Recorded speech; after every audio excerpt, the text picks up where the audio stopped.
For the second time this season, Penn State squares up with a top 5 team as Ohio State comes to town.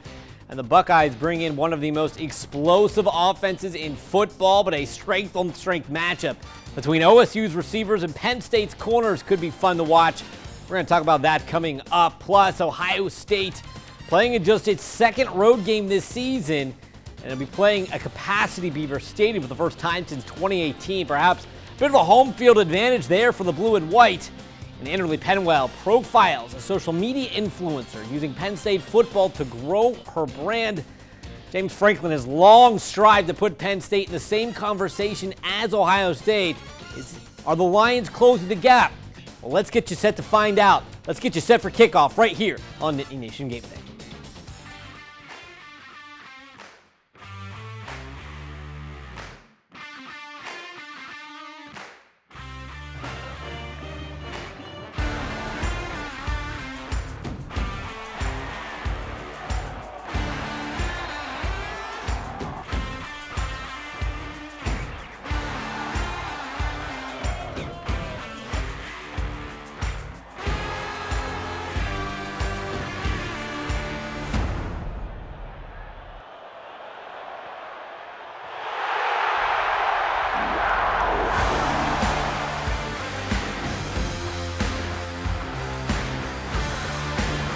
Welcome back inside the Nittany Nation studios. I am Andrew Clay. She is Anderly Penwell. We're off to a better start than we were last week. Yeah, but you remembered your name this time. Good job. And today, Penn State faces another massive test in Ohio State.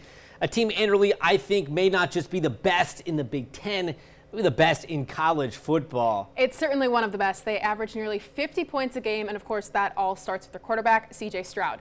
Ohio State's quarterback is a Heisman favorite. He's thrown 28 touchdowns, which is the most in college football. Stroud is averaging nearly 300 passing yards per game. In fact, Ohio State is one of 2 teams that are 300 and 200 in all of football. That's 300 passing yards and 200 rushing yards.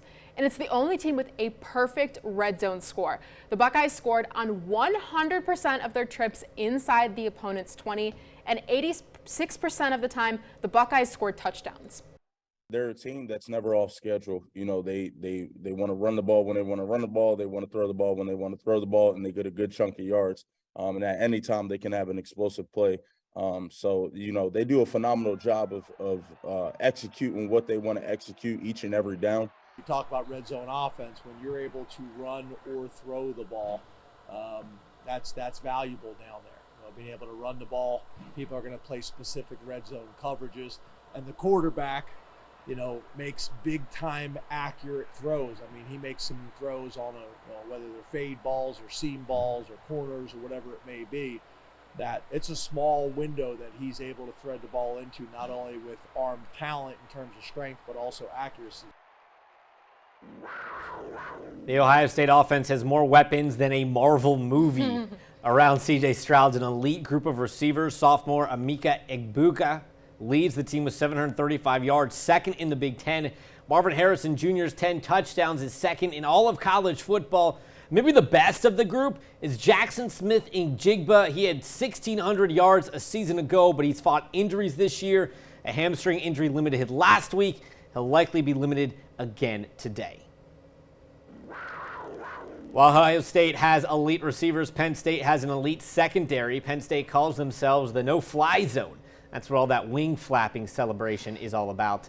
The Nittany Lions lead the country in pass breakups and allow just 50% of passes to be completed.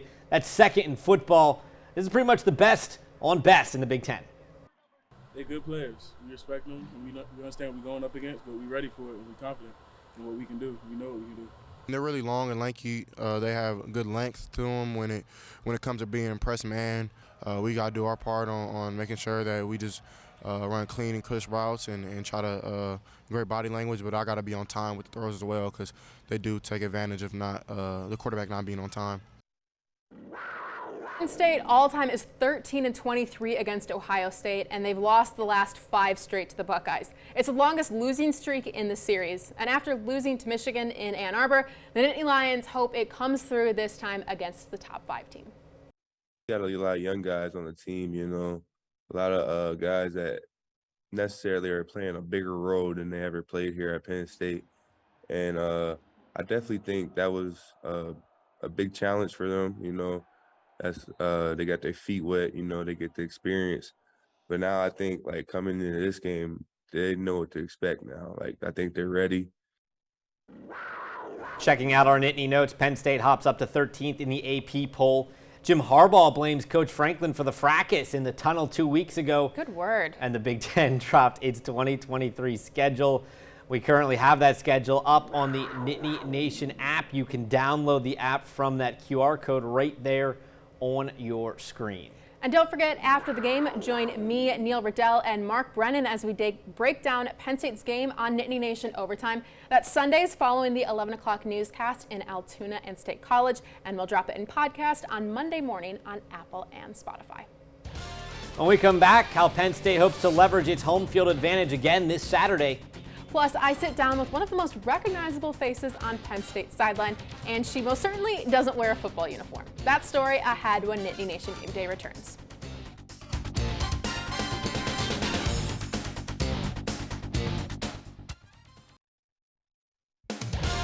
You're watching Nittany Nation Game Day. Penn State football might as well jammed out to Sister Sledge as Penn State was taking care of business against Minnesota in the whiteout. A 45-17 win certainly eased some of the concerns about this squad. Sean Clifford threw for nearly 300 yards, turning his best game of the season. Here in the Big Ten Offensive Player of the Week award, something James Franklin made sure everyone in the media room had heard about this week after announcing it. He paused for about 6 to 8 seconds, just making sure that sunk in with everyone in the room. Anderly, I know you like that. James Franklin is just a little bit petty, but I mean, I love it. But Cliff backed up his coach's confidence, and you'll have to see that as well. Well, shifting back to today, if there is a knock against Ohio State, it's been its strength of schedule. The only Power 5 opponent the Buckeyes have faced that currently has a winning record are the 4-3 Notre Dame and 4-3 Rutgers. And Ohio State has played just one road game, and that came a few weeks ago at Michigan State. And no offense to Sparty, Beaver Stadium packs a little bit more of a punch in terms of edge. Last week, fans helped draw 5 false starts for the Gophers and were electric under the lights. Ohio State hasn't played inside of a full Beaver Stadium since 2018. And for many, today's game will be their first in one of college football's most intimidating and loud stadiums. Last week alone, the crowd helped induce, like I said, those 5 false starts. No matter when you go into Penn State, it's going to be a challenge. They do a great job with the atmosphere. And our guys, there's still a handful of guys that, that went in 2018, but not all of them. So, we went in 2020, it was different. It was COVID. But we know whether it's a night game, afternoon game, noon game, it's going to be a challenge. Their crowd's going to be in it, and they'll play a factor. And in the NFL, the youngsters stood out this week. Rookie Jaquan Brisker had his first career interception and then had 7 tackles in the Bears' win over the Patriots. Pat Freiermuth led the Steelers with 8 catches for 75 yards, and the Steelers lost to the Dolphins. And another rookie, Jesse Luketa, recorded his first NFL tackle in the Cardinals' win over the Saints. Penn State football is certainly popular among the generation of fans that fell in love with black shoes, basic blues, no names, all game. But as social media plays a larger and larger role in our world, teams have turned to influencers to connect with fans, and Penn State has one of the best roaming the sidelines. In a stadium of 107,000 fans, amongst massively popular college football players, what if I told you one of the most recognizable faces on the sidelines of Beaver Stadium isn't a player? It's Katie Feeney, a sophomore content creator from Washington. It is crazy, and it's funny because I'll never see myself, I guess, how other people kind of view me, especially here. I just have this platform now, so it's been really cool to get to do things that I never would have dreamed I would be able to do. Katie first started making videos in middle school. I never really thought of it as more than just posting on a fun app with my friends. And since then, her social media following has grown. To date, she has 7 million followers on TikTok. Her content has a little bit of everything: day in the lives, unboxing, and other trends. But some of her most popular videos involve the sports world. Social media has taken her to the MLB All-Star Game, the Super Bowl, and of course the Penn State sidelines. I thought no one would know me here. I'd get to like start fresh and go into college just like everyone else. But pretty soon after, I mean, the dean announced we had a famous TikToker amongst the freshman class. So I was like, oh no, hiding my face. But I mean, I wouldn't trade it for anything. So this spring, Katie grabbed national headlines when the Washington Commanders brought her in as the team's first ever social media correspondent. I'll go on the field at games. I went to a lot of the training camps over the summer. I went to the draft party. I get to interview players. And the goal is just to reach a younger generation. Katie has found a way to make social media a career. She's become financially independent at age 20. She doesn't have to go to school. She doesn't have to be in Happy Valley. She chooses to, and she wouldn't trade it for the world. That was just the most unreal experience, getting to look up at the fans and having people even like yell my name, which is super new to me. I'm not used to like people being like, hey, what's up? And I'm like, hey. And then I signed like a kid's helmet. I was like, me? You want me to sign this? Are you sure? So it's been just so surreal. Very cool story there, Annalie. She's really sweet. Thank you very much. When we come back, it's time to go one-on-one with Jared Smalley, who breaks down the Buckeyes in my one-on-one interview. But first, Joe Murgo has your game day forecast. Hey guys, another nice weather game coming our way, especially for the very end of the month of October. As we go ahead and take a look, our kickoff temperature is going to be a bit on the cool side in the upper 40s, but late October, that's not bad. It's going to be a little cool in the sun, chilly in the shade. So what I would suggest for the game is if you're going to sit in the sun, you'll need at least a sweatshirt, a heavier jacket if you're going to spend the whole game in the shade. There'll be a bit of a breeze, and temperatures will be rising into the middle 50s during the game. You're watching Nittany Nation Game Day.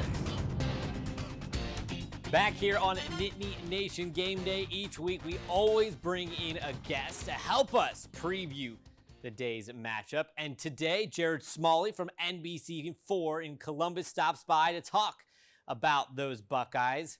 You can follow Jared on Twitter at JaredNBC4 over there on Twitter. Jared, thanks for joining me. Let's talk OSU and this Buckeyes visiting a full Beaver Stadium really for the first time since 2018. This has been a bit of a storyline here around State College. Is it a storyline in Columbus?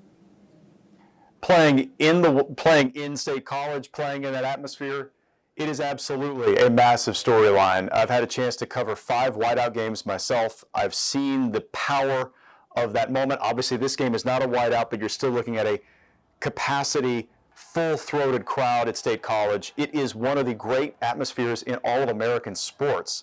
For the opposing team to learn to handle the adversity that comes with the crowd noise, especially on offense, how you function without being able to hear very well and communicate very well, that is a real advantage for the Nittany Lions. They've proven it over the years. So yeah, it is front and center on the Buckeyes' minds.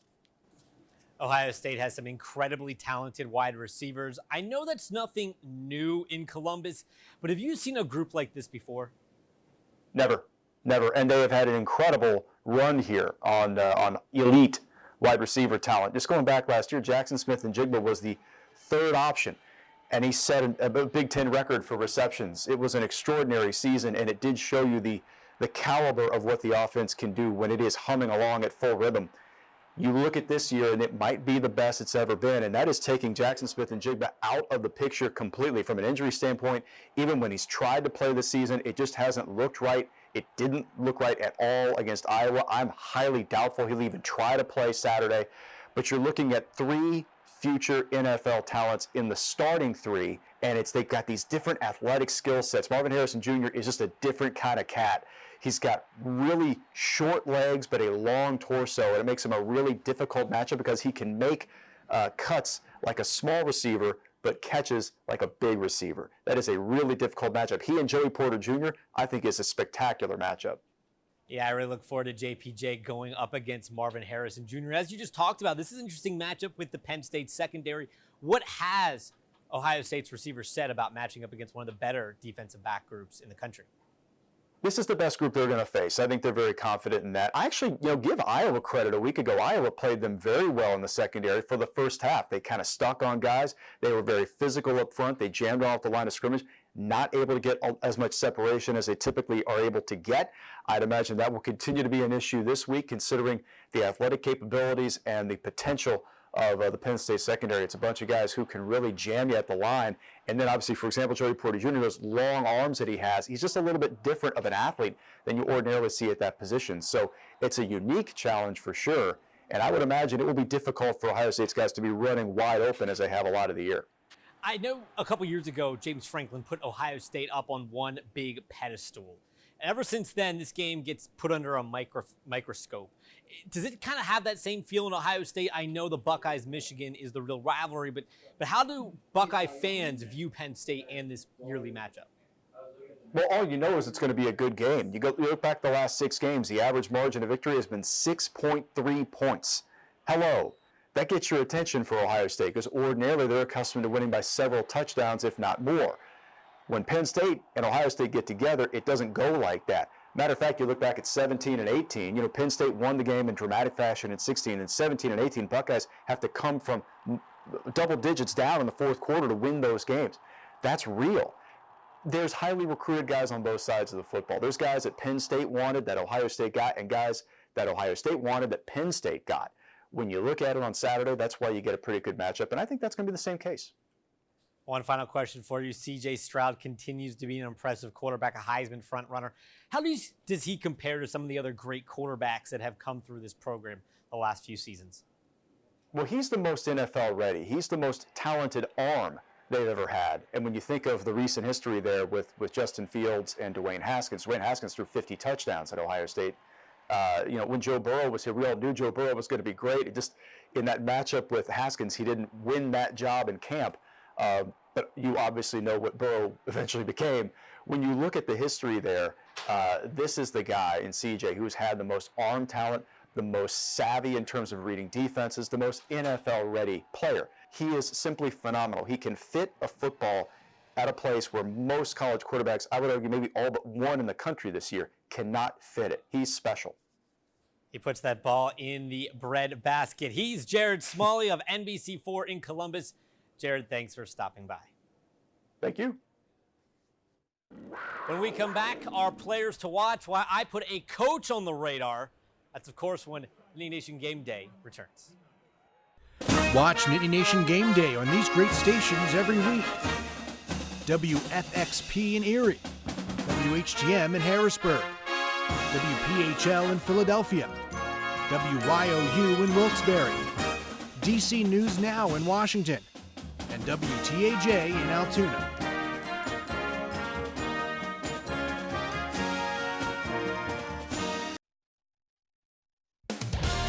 You're watching Nittany Nation Game Day.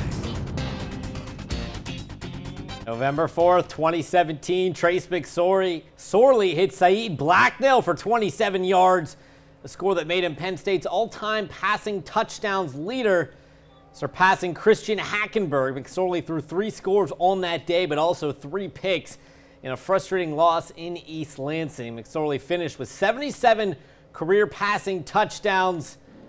And with 75, Sean Clifford could move past McSorley as soon as today. We're, of course, back here to wrap up this week's show. Annalie, let's get to our keys to the game. Ohio State is second in the nation in points per game at nearly 50. And with such an explosive offense, it's inevitable that they will score. Now, the key is just not letting that scoring get completely out of hand, so then the offense will actually have a chance to put some points back up on the board. Yeah, in the same vein, I say the offense can't do too much. I think it has to realize a shootout isn't in its favor. Nope. Play within yourself and lean on your defense to give you a shot at the end of the game.